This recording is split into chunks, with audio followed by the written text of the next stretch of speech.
At last I felt that subtle change in the air, and knew that the morning had come. Then came the welcome cockcrow, and I felt that I was safe. With a glad heart, I opened the door and ran down the hall. I had seen that the door was unlocked, and now escape was before me. With hands that trembled with eagerness, I unhooked the chains and threw back the massive bolts. But the door would not move. Despair seized me. I pulled and pulled at the door, and shook it till, massive as it was, it rattled in its casement. I could see the bolt shot. It had been locked after I left the Count. Then a wild desire took me to obtain the key at any risk, and I determined then and there to scale the wall again and gain the Count's room. He might kill me, but death now seemed the happier choice of evils. Without a pause, I rushed up to the east window and scrambled down the wall as before, into the Count's room. It was empty, but that was as I expected. I could not see a key anywhere, but the heap of gold remained. I went through the door in the corner, and down the winding stair, and along the dark passage to the old chapel. I knew now well enough where to find the monster I sought. The great box was in the same place, close against the wall, but the lid was laid on it, not fastened down, but with the nails ready in their places to be hammered home.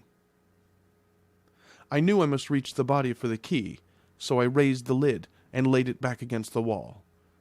And then I saw something which filled my very soul with horror. There lay the Count, but looking as if his youth had been half restored.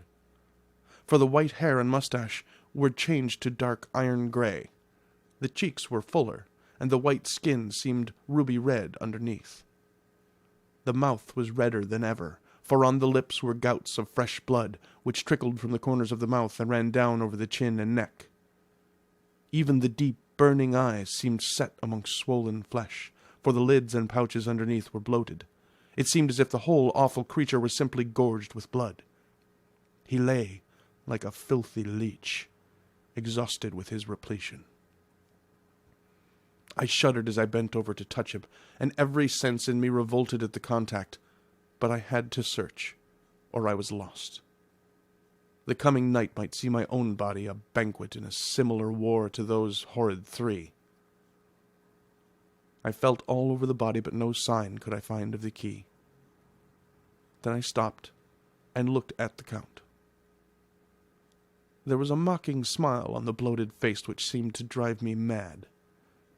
This was the being I was helping to transfer to London, where, perhaps, for centuries to come, he might, amongst his teeming millions, satiate his lust for blood, and create a new and ever-widening circle of semi-demons to batten on the helpless. The very thought drove me mad. A terrible desire came upon me to rid the world of such a monster. There was no lethal weapon at hand, but I seized a shovel, which the workmen had been using to fill the cases, and lifting it high, struck with the edge downward at the hateful face. But as I did so, the head turned, and the eyes fell upon me with all their blaze of basilisk horror. The sight seemed to paralyze me, and the shovel turned in my hand and glanced from my face, merely making a deep gash above the forehead. The shovel fell from my hand across the box, and as I pulled it away, the flange of the blade caught the edge of the lid, which fell over again, and hid the horrid thing from my sight. The last glimpse I had was of the bloated face, blood-stained, and fixed with a grin of malice, which would have held its own in the nethermost hell.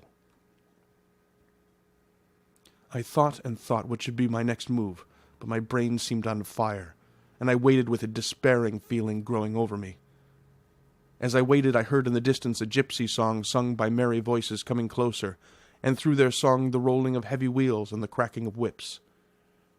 The Cigani and the Slovaks of whom the Count had spoken were coming. With a last look around and at the box which contained the vile body, I ran from the place and gained the Count's room, determined to rush out at the moment the door should be opened. With strained ears I listened, and heard downstairs the grinding of the key in the great lock, and the falling back of the heavy door. There must have been some other means of entry, or someone had a key for one of the locked doors. Then there came the sound of many feet tramping and dying away in some passage which sent up a clanging echo. I turned to run down again towards the vault, where I might find the new entrance. But at the moment there seemed to come a violent puff of wind, and the door to the winding stair blew to with a shock that set the dust from the lintels flying. When I ran to push it open, I found that it was hopelessly fast. I was again a prisoner, and the net of doom was closing round me more closely. As I write, there is in the passage below a sound of many tramping feet, and the crash of weights being set down heavily, doubtless the boxes with their freight of earth. There is a sound of hammering. It is the box being nailed down.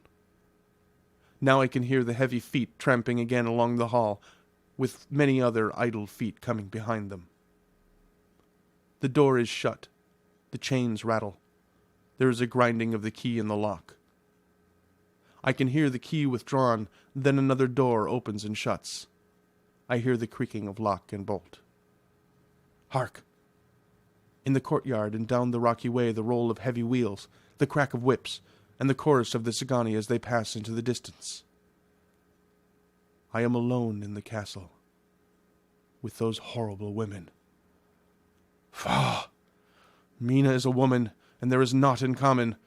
They are devils of the pit. I shall not remain alone with them.